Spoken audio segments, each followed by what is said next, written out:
Hi, I'm Alicia and this is Healthy Humane Living, and today we're going to be making some veggie burgers based on a lentil loaf recipe from the Engine 2 diet. It's one of my favorite recipes and it's really easy to do. So the first thing that we're going to do is we're going to take about a half a cup of chopped onion and 2 stalks of celery that have been chopped up. I bought a whole bunch of celery a little while ago and I chopped it all up and I put it in the freezer, and that's how I have celery available all the time because it's not really one of my favorite things to cook with. And then 2 cloves of garlic, and I add a little more garlic to it than it actually calls for because in my world there's no such thing as too much garlic.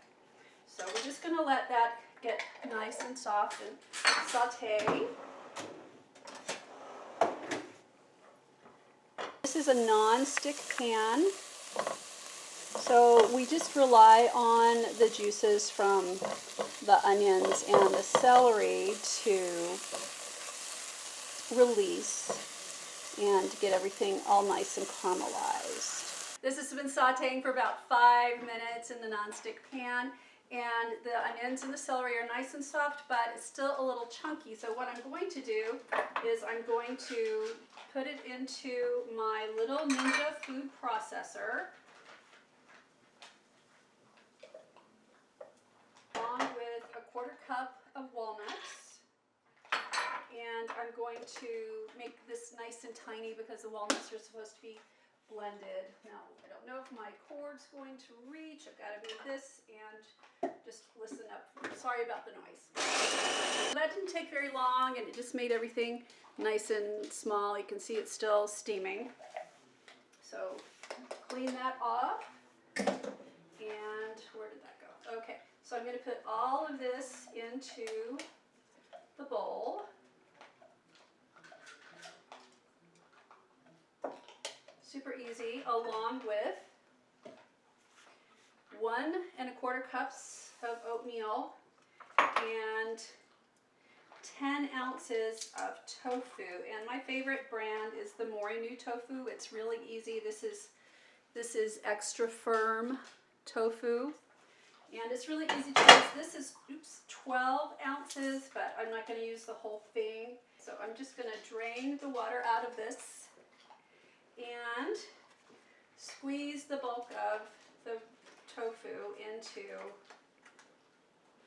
the bowl. So that's about, I eyeball that, but that's about 10 ounces, and then this leftover tofu is going to become some spicy tofu for me later on. Now to this we're going to add 1 1/2 cups of lentils, and I use the Trader Joe's lentils. They are already pre-steamed, and a lot of people use canned lentils. You can make your own, but I figure make things as easy as you can. I just squeeze it out into my measuring cup. So you can do a lot of really great things. They're perfect to put into salads, you know, and they already have a really nice flavor to them. Lentils are one of my favorite beans because they are really flavorful. And 1 1/2 cups, there we go. Put that to the side, put that to the side. Now we're going to add, and I'm just going to eyeball this, 2 tablespoons of ketchup. That's a mess already. And a tablespoon of stone ground mustard.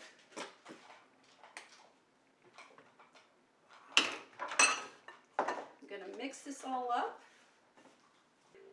So one thing that I forgot to do was to put 3 tablespoons of, these are coconut aminos, but you can put soy sauce or Bragg's or whatever you like into the mix because this is going to give it some umami.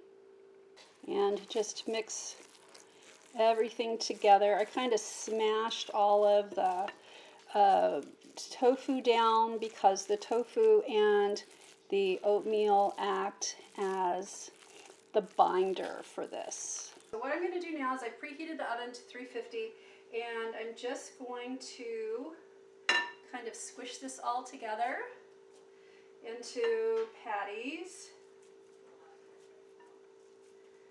you can see, it doesn't look so appetizing right now, but I'm going to put it on my cookie sheet. Normally I would use parchment paper, but we are out and we're under a pretty severe lockdown, so we try not to go outside if we don't have to, so I'm just going to have to hope that these don't stick.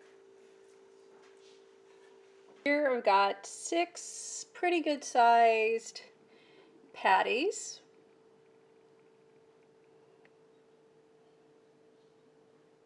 I'm going to put them into the preheated oven at 350 for about 10 minutes. I'll check them after 10 minutes and flip them and then cook them for another 10 minutes. So got a little bit of waiting to do, but it's going to be worth it.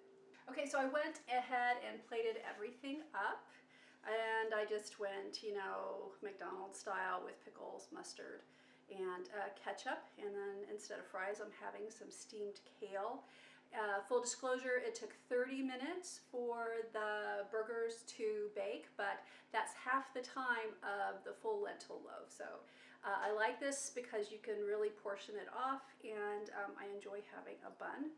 I'm going to go and enjoy this. I will link the recipe in the comments, and I hope you'll give it a try because it's a really good one. This is very versatile. You can crumble it up, use it for tacos or quesadillas or anything like that, or nachos. So it's a really versatile recipe, and it's really delicious, and it makes fantastic burgers as well. I'm Alicia. This is Healthy Humane Living. Have a wonderful day.